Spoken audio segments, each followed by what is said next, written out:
Movie की शुरुआत में दिखाया जाता है कि मूवी की हीरोइन एक वेब कॉमिक बुक राइटर है। वो रात में अपने बॉस को एक कॉमिक भेजती है। इस कॉमिक के लिए सिर्फ उसकी बॉस ही ऑफिस में रुकी हुई होती है, इसके अलावा ऑफिस में कोई नहीं होता। लेकिन जब बॉस उस कॉमिक को देखती है तो उसको बहुत बड़ा झटका लगता है, क्योंकि वो जो कपड़े पहनकर खड़ी हुई होती है वैसे ही उस कॉमिक में दिखता है। 1987 में एक स्कूल में एक लड़का अपनी छोटी उम्र में बॉस को लव प्रपोजल करने को आता है। उसी वक्त बॉस की माँ को वहाँ आता देखकर सब लोग डर जाते हैं। ऐसा इसलिए है क्योंकि उसका माँ का चेहरा एक तरफ से बहुत डरावना है। इसको देख के सब लोग कहते हैं कि इसकी बेटी है क्या। तो बॉस से दूर होकर सब लोग उसको नफरत करने लगते हैं। इसके साथ प्रपोज करने आया लड़का भी डर के भाग जाता है, क्योंकि वो लड़का डर गया था। वो नफरत में डायरी में लिखती है कि मेरी माँ की मौत होगी तो ही मुझे खुशी होगी। इसे पढ़ने के बाद माँ सुसाइड करने की कोशिश करती है। तब वहाँ पहुँचती बॉस उसको बचाने की हालत में भी होकर उसे मरने देती है। अब यहाँ सीन कट हो जाता है। इसे देखकर बॉस तुरंत अपना फोन उठा के हीरोइन को बुलाती है। फोन स्विच ऑफ आता है। वॉइस मैसेज भेजती है कि मेरी माँ के मरते समय सिर्फ मैं ही वहाँ थी, तुम्हें कैसे मालूम। पूछते वक्त ही वहाँ बिजली चली जाती है। सभी दरवाजे खुद ब खुद बंद हो रहे होते हैं। इसे देखकर बॉस डर के मारे सुरक्षा के लिए हाथ में एक चाकू ले लेती है। तभी उसकी माँ की आवाज सुनाई दे रही है, जैसा दिखा रहे हैं। तभी इसके हाथ में जो चाकू है उससे बहुत बुरी तरीके से अपना चेहरा काट देती है। फैलते खून में ही मूवी का टाइटल डालते मूवी शुरू होती है। सीन कट करके हीरोइन घर आते समय अचानक एक छोटी बच्ची कार में लिफ्ट मांगती है। हीरोइन उसे लिफ्ट देती है और कहती है तुम्हारा जूता अच्छा है, तुम्हारा नाम क्या है, उम्र क्या है। बच्ची बोलती है 16 साल और मेरा नाम मिजीन है। लेकिन हीरोइन कहती है कि तुम्हें देखकर लगता है तुम 10 साल की बच्ची हो। हीरोइन के कहने से बच्ची कहती है मेरे मरते वक्त मैं 10 साल की थी। ये सुनते ही हीरोइन शॉक हो जाती है। वो बच्ची खून भरे शरीर के साथ सामने आकर खड़ी होती है। आसपास देखते समय साइन बोर्ड दिखाई देता है। वहाँ बहुत डरावने इंसिडेंट्स होते रहते हैं। हीरोइन डर के चिल्लाती है। तभी उठ के देखती है तो सुबह हो जाती है। पुलिस ऑफिस में आकर देखते हैं। ये केस एक सीनियर पुलिस वाले को और उसके साथ एक जूनियर पुलिस वाले को दिया जाता है। सीसीटीवी में वहाँ सिर्फ बॉस अकेले रहते हुए दिखाई देती है। पुलिस ये कंफर्म करते हैं कि न कोई अंदर आया और न ही कोई बाहर गया, तो ये सुसाइड ही है। ऐसा समझ के इस केस को बंद करने के लिए सोचते समय वो देखते हैं कि कॉमिक में जो लाश पड़ी हुई होती है वैसे ही वो रियल में पड़ी हुई होती है। लाश का पोस्टमार्टम करके देखने से पता चलता है कि उसने खुद को काट के जान दी है। डॉक्टर कंफर्म करते हैं चाकू में भी उसके फिंगरप्रिंट मौजूद होते हैं, तो ये मर्डर नहीं हो सकता। डॉक्टर रिपोर्ट देते हैं, लेकिन इस सीनियर पुलिस को लगता है कि ये सुसाइड नहीं हो सकता, इसीलिए आगे इन्वेस्टिगेट करना बहुत जरूरी है। इसीलिए वो हायर ऑफिसर से अप्रूवल लेता है। हीरोइन एक साइकेट्रिस्ट के पास जाकर उसके साथ बीती हुई घटना के बारे में बताती है। तो साइकेट्रिस्ट बोलती है कि काल्पनिक और रियल वर्ल्ड के बीच एक छोटी सी दीवार होती है। कम लोगों को उस दीवार के बारे में पता होता है। किसी बुक में लिखा है कि काल्पनिक और रियल वर्ल्ड के लिए वो एक बन जाते हैं। मैं ऐसे ही बोल रही हूँ, पर ये हो नहीं सकता। साइकेट्रिस्ट बोलती है कि आपके लिए अच्छा होगा आप आराम करें, तो ही सब कुछ ठीक हो जाएगा। ऐसा बोलकर उसे भेज देती है। हीरोइन घर आती है और रात को उसके सपने में आए मिजेन के चित्र को एक पेपर में बनाने लगती है, फिर आराम करने चली जाती है। पुलिस स्टेशन में सीनियर कॉमिक का अगला चैप्टर देखकर बहुत डर जाता है और हीरोइन को फोन स्विच ऑफ आने की वजह से उसे नहीं बोल पाता। तभी जूनियर अपने सीनियर से कहता है कि मेरा अगला महीने बच्चा होने वाला है, उसके लिए मुझे अभी छुट्टी चाहिए। तो सीनियर कहता है कि छुट्टी इस केस के खत्म होने के बाद ही मिलेगी और उसके सिर में मारकर छुट्टी की मांग को रद्द कर देता है। हीरोइन घर के स्विमिंग पूल में सो रही होती है। तभी उसका बॉस उसे मार डालने के लिए आ रही है और नीचे पूरा पानी खून में बदल रहा है। वो ऐसे ऐसे भयानक सपने देख रही होती है। हीरोइन डर के मारे उठकर देखती है तो घर में पुलिस वाले आए रहते हैं। हीरोइन इतने बड़े घर में अकेली रहती है। बहुत कष्ट उठाकर वो कॉमिक बनाती है और उसे भेजने के बाद तुरंत फोन स्विच ऑफ करके आराम करने चली जाती है। ये पुलिस की समझ में आ जाता है। पुलिस हीरोइन को बॉस की मृत्यु की खबर देते हुए कहती है कि सब लोग उसको सुसाइड कह रहे हैं, लेकिन कोई भी अपने आप को इतनी भयानक तरीके से क्यों मार डालेगा। मुझे नहीं लगता कि ये सुसाइड है। तब पुलिस हीरोइन से पूछती है कि आप कल रात कहाँ थी। हीरोइन झूठ बोलती है कि मैं घर में ही थी और कोई सबूत न मिलने से वहाँ से पुलिस निकल जाते हैं। थोड़ी देर बाद हीरोइन फोन स्विच ऑन करती है। तब बॉस से आए हुए वॉइस मैसेज सुनने लगती है। उसी समय पुलिस भी बॉस के फोन से उस वॉइस मैसेज को रिकवर करके उसे सुनते हैं। तभी हीरोइन को साइकेट्रिक का बुलावा याद आता है। हीरोइन सोचती है कि क्या मैं वो दो वर्ड के बीच में होने वाली दरवाजा हूँ। डर के कॉमिक का अगला चैप्टर क्या है देखने लगती है। एक हॉस्पिटल में पोस्टमार्टम करने वाले एक डॉक्टर टीवी में सबवे ट्रेन के बारे में एक समाचार चल रहा होता है। दोनों पुलिस वाले एक दुकान में बैठकर केस के बारे में बात कर रहे होते हैं कि तभी टीवी में सबवे ट्रेन का एक न्यूज चल रहा है। इसे कहीं तो देखा है। तभी पुलिस तुरंत फोन में कॉमिक का अगला चैप्टर देख रहे हैं। उसमें वो डॉक्टर आग में थोड़ी जली हुई एक बॉडी को सीधा करने की कोशिश कर रहा है। तब अचानक वो बॉडी अपनी जगह बदल रही होती है और आंख खोलकर डॉक्टर को घूरने लगती है। तो डॉक्टर डर के मारे टैब को उठाता है और देखता है, लेकिन टैब खुद ब खुद चालू हो जाता है। वो देखता है कि ये तो मेरी कहानी है। उसे डॉक्टर देखना शुरू कर देता है।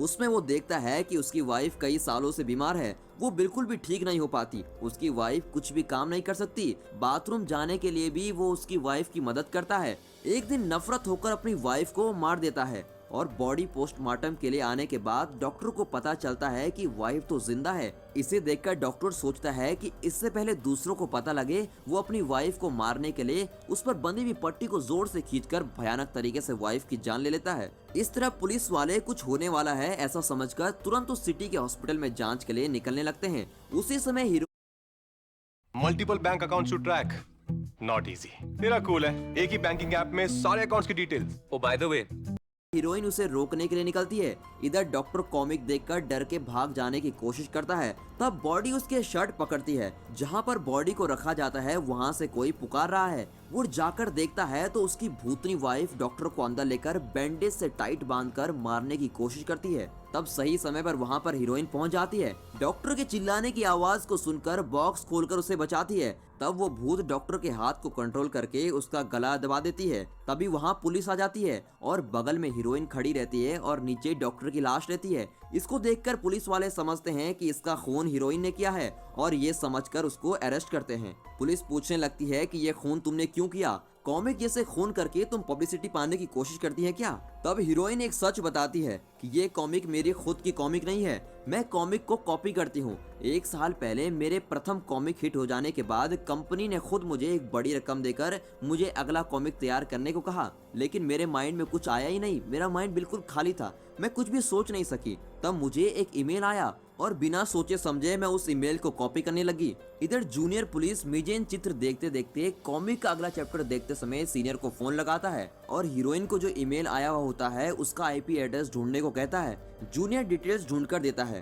तभी उन्हें पता चलता है कि 1 साल पहले तक वहाँ जो नाम की एक लड़की और हीरोइन दोनों जी रहे थे। पुलिस हीरोइन के पास आकर बोलती है, वहाँ क्या हुआ? सब बोल रहे हैं कि जो खो गई है उसका क्या हुआ है? घर जाते हुए हीरोइन फ्लैशबैक सुनाना शुरू करती है कि 5 साल पहले मैंने ज्यादा कॉमिक लिख के काम में लगने की कोशिश की थी, लेकिन मैं कई बार रिजेक्ट हुई। तब एक दिन मैंने जो को देखा, वो कभी कभी भविष्यवाणी जैसे कुछ भी चित्र बनाती थी। तभी एक दिन जो ने एक ऐसा चित्र बनाया जिसमें एक लड़की गाड़ी से टकरा जाती है। उसके साथ बच्चे बहुत ही शरारत कर रहे होते हैं, तो मैंने उन बच्चों को वहाँ से भगा दिया। जो के साथ कोई नहीं था, इसलिए हम दोनों एक साथ रहना शुरू कर दिए थे और हम धीरे धीरे बहुत अच्छे दोस्त बन गए थे। कभी कभी वो बेहोश होकर चित्र बनाने लगती है।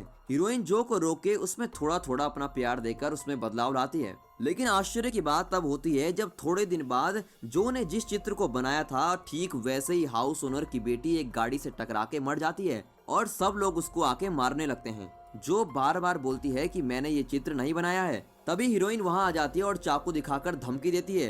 तो वो लोग कहते हैं कि तुमको एक दिन इस घर के साथ जला डालेंगे। थोड़े दिन बाद मैं इंटरव्यू में सिलेक्ट होने की खुशी में आ रही थी, तब ये घर आग से जल रहा होता है। उस दिन से पता नहीं जो कहाँ गई। उसके बाद क्या हुआ मुझे नहीं मालूम। उस जले हुए घर में लैन केबल कनेक्शन के साथ एक सिस्टम था। उसमें कॉमिक देखकर ये सब जो ही कर रही है पुलिस कंफर्म करती है।